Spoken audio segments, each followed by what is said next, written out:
بسم اللہ الرحمن الرحیم۔ فیکٹیکل کے معزز ناظرین کو السلام علیکم۔ ناظرین محترم، کتے انسان کے ساتھ وفادار ہوتے ہیں، بلکہ بعض اوقات تو وہ انسانوں کی جان بچانے کے لیے کچھ ایسا کر گزرتے ہیں جس کا انسان اپنے وہم و گمان میں بھی تصور نہیں کر سکتا۔ کچھ ایسا ہی اس برطانوی عورت کے ساتھ بھی ہوا جس کی ایک نہ نظر آنے والے خطرے سے جان ایک کتے نے بچائی۔ کیولو نام کے اس کتے کو ایل ہیننا بٹلر اور اس کے فیانسے رکی برنز نے تب اڈاپٹ کیا جب وہ بہت چھوٹا تھا۔ اب کیولو بہت بڑا ہو چکا تھا اور ایل ہیننا بھی پریگننٹ ہو چکی تھی۔ ایل ہیننا اور اس کا شوہر اپنے گھر میں ایک بچے کی آمد کا انتظار کر رہے تھے۔ اگرچہ ان کا کتا وزن میں ان سے بھی زیادہ بڑھ چکا تھا، لیکن وہ اپنے مالکان کے ساتھ بہت ہی اچھی طرح پیش آتا تھا۔ انہیں امید تھی کہ ان کا یہ پالتو کتا ان کے نئے آنے والے بچے کے ساتھ بھی ایسے ہی دوستی کرے گا، لیکن جلد ہی انہیں پتہ چل گیا کہ کچھ ٹھیک نہیں ہے۔ ابھی ایل ہیننا کو کچھ ہی ماہ ہوئے تھے کہ اس کو کمر میں بہت شدید درد ہونا شروع ہو گیا۔ وہ ڈاکٹر کے پاس گئی تو ڈاکٹر نے کہا کہ یہ درد بالکل نارمل ہے، کیونکہ پریگننسی کی وجہ سے پیٹ پر وزن پڑتا ہے اور یوں کمر کے مسلز بھی کھنچ جاتے ہیں اور ان میں درد ہو سکتا ہے۔ وہ مطمئن ہو کر واپس اپنے گھر میں آ تو گئی، لیکن اس کے گھر میں کوئی تھا جو مطمئن نہیں تھا۔ ایل ہیننا نے اپنے پالتو کتے کیولو کو اپنے ارد گرد عجیب طرح برتاؤ کرتے ہوئے نوٹ کیا، لیکن اسے سمجھ نہیں آ رہی تھی کہ ایسا کیوں ہے۔ جب ڈاکٹرز نے مجھے گھر یہ کہہ کر بھیج دیا کہ گھبرانے کی کوئی بات نہیں ہے، تو کیولو میرے سامنے اتنی دیر تک مجھے بیٹھا گھورتا رہا کہ مجھے ڈر لگ گیا۔ اس نے سوچا کہ شاید یہ میرا وہم ہو، لیکن کیولو کا برتاؤ ہر گزرتے دن کے ساتھ مزید عجیب سے عجیب تر ہوتا چلا جا رہا تھا۔ یہ کتا ہمیشہ بڑا ہی خاموش اور خوش رہتا تھا، لیکن اب وہ بدل چکا تھا اور وہ اکثر غصے میں اس کے بڑے ہوئے پیٹ کی طرف دیکھ کر بھونکتا رہتا تھا۔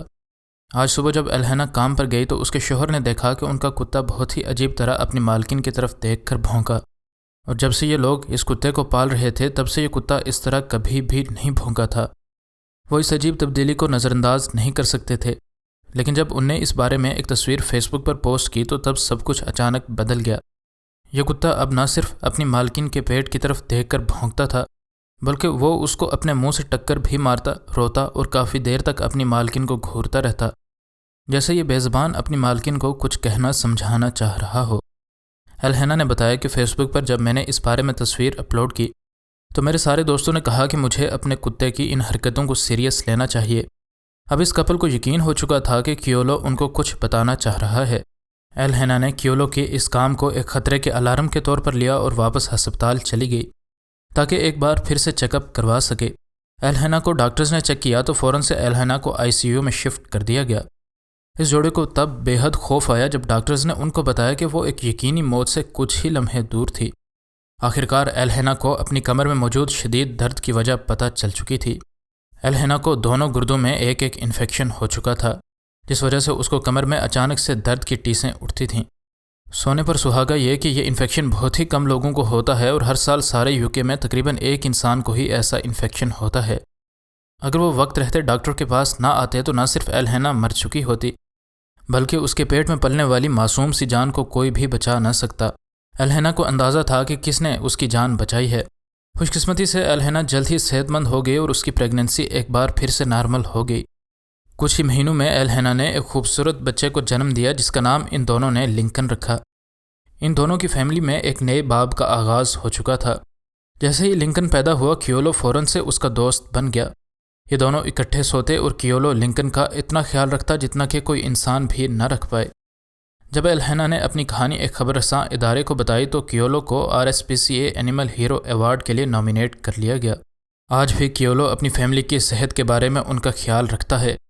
حال ہی میں ایل ہیننا نے ایک تصویر شیئر کی جس میں کیولو بیمار لنکن کے ساتھ لیٹا ہوا ہے۔ ایل ہیننا نے بتایا کہ صبح صبح کیولو دوڑتا ہوا میرے کمرے میں داخل ہوا اور عجیب عجیب آوازیں نکالنے لگا۔ میں لنکن کے کمرے میں گئی تو آگے لنکن بخار میں تپ رہا تھا۔ ایک بار پھر سے یہ کتا اس سارے خاندان کو ایک مصیبت سے بچا چکا تھا۔ ناظرین محترم، آسٹریلیا کی یہ فیملی ساری دنیا اپنی کشتی پر گھومنے نکلی تھی کہ 2018 میں ان کو اٹلی کے شہر سسلی میں یہ کتا ملا۔ زوئی ایلبیش کو پتہ تھا کہ اس کتے کو واپس آسٹریلیا لے کر جانا ان کے لیے بہت مشکل ہوگا، کیونکہ آسٹریلیا کے جانوروں کو امپورٹ کرنے کے لیے قوانین بہت سخت ہیں، لیکن پھر بھی یہ اس کو اس قدر پسند کرتے تھے کہ ان کے لیے اس کو چھوڑنا اب ممکن نہیں تھا۔ ان کا ٹرپ جاری رہا، لیکن 2020 کے شروع میں جیسے جیسے کورونا وائرس پھیلتا گیا ان کو امریکی شہر نارتھ کیرولینا تک جانا پڑا تاکہ وہ اپنی کشتی کو بھی کسی جگہ کچھ عرصے کے لیے کھڑا کر سکیں۔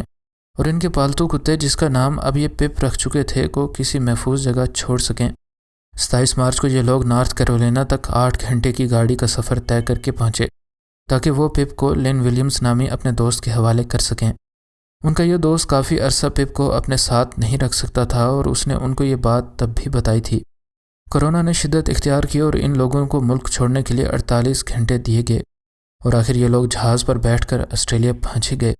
لین ولیمز نے آخر پپ سے تنگ آ کر اس کو بیچنے کے لیے اخبار میں اشتہار دے دیا اور جلد ہی ایک شخص نے اسے خرید بھی لیا اور اس کے مالکان کو بھی یہ بات پتہ تھی اور وہ اس کے نئے مالک کے ساتھ مسلسل رابطے میں تھے۔ ادھر اسٹینبرگ نام کا پپ کا نیا مالک یہ بات سوچ رہا تھا کہ ان لوگوں کا اس کتے کے لیے پیار بناوٹی اور جھوٹا تھا، ورنہ وہ اسے ضرور اپنے ساتھ ہی لے کر جاتے۔ لیکن ادھر آسٹریلیا میں اس کا اصل مالک ہر روز صبح 4 بجے محض اس وجہ سے اٹھتا تھا تاکہ وہ پپ کو امریکہ سے امپورٹ کر کے آسٹریلیا لانے کے لیے ضروری تمام کاغذی کارروائی کو مکمل کر سکے۔ جلد ہی کرونا وائرس کی خراب ہوتی صورتحال کو دیکھ کر یہ بات واضح ہو گئی کہ یہ لوگ پپ کو لینے کے لیے امریکہ نہیں جا سکیں گے، اور یوں اگر سفری پابندیاں کچھ حد تک نرم ہوئیں تو شاید پپ کو اکیلے ہی یہ لمبا سفر طے کر کے آسٹریلیا پہنچنا پڑے۔ اس وبا کی وجہ سے اس کو لانا اور بھی مشکل ہو چکا تھا اور قانون کے حساب سے اس کو لانے کے لیے ایک سرٹیفکیٹ کی ضرورت تھی جس میں اس کتے کے بارے میں یہ لکھا ہونا چاہیے تھا کہ یہ صحت مند ہے۔ یہ سرٹیفکیٹ نیو یارک سے ملنا تھا اور وبا کی وجہ سے سارا نیو یارک مکمل طور پر بند ہو چکا تھا۔ کافی محنت کے بعد زوئی کو پتہ چلا کہ نیوزی لینڈ کے حالات بہتر ہیں اور اگر وہ خود نیوزی لینڈ چلا جائے اور وہاں سے اس کتے کو امپورٹ کروانے کی درخواست دے تو امریکی شہر لاس اینجلس سے نیوزی لینڈ کے شہر آکلینڈ تک اس کو ایک ٹرانسپورٹ کمپنی کے ذریعے لایا جا سکتا تھا۔ اس دوران اسٹینبرگ جو کہ پپ کو پال رہا تھا اس کو دوسرے شہر جانا پڑا اور جو وہ اپنے ایک دوست اسٹیسی گرین کے حوالے پپ کو کر گیا، اور اسٹیسی کی اس کتے کے ساتھ اتنی گہری دوستی ہو گئی کہ آسٹریلیا میں موجود اس کے مالک نے اپنے پالتو کتے کو واپس لینے کی تقریباً ساری امیدیں چھوڑ دی تھیں اور اسے اب یقین ہو چکا تھا کہ پپ اب اس کو واپس شاید کبھی بھی نہ ملے۔ جب زوئی کو پپ کو آسٹریلیا لانے کا پرمٹ مل گیا تو اسی وقت وبا کی وجہ سے حکومت آسٹریلیا نے تمام تر جانوروں کو آسٹریلیا لانے پر پابندی لگا دی۔ اس وجہ سے پپ کو گھر لانے کی ان لوگوں کی امیدیں ایک بار پھر سے دم توڑ گئیں۔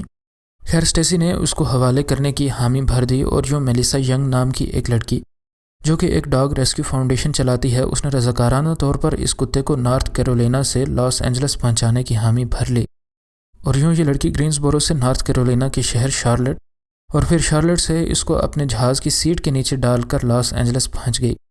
اس کے بعد پپ کو اس کمپنی کے حوالے کر دیا گیا جن نے اس کو نیوزی لینڈ کے لیے جہاز پر بٹھانا تھا۔ ان نے اس کو 23 جولائی کو نیوزی لینڈ کے شہر آکلینڈ کے لیے اڑنے والی ایک طویل فلائٹ پر بٹھا دیا۔ کئی گھنٹوں کی مسافت کے بعد آخر پپ آکلینڈ پہنچ گیا، جہاں اسے پہنچنے کے بعد اگلے 10 دن کے لیے قرنطینہ کر دیا گیا۔ اس کے بعد اس کو آسٹریلیا کے شہر میلبرن لایا گیا، جہاں پپ کو ایک بار پھر سے 10 دن کے لیے کوارنٹائن کر دیا گیا۔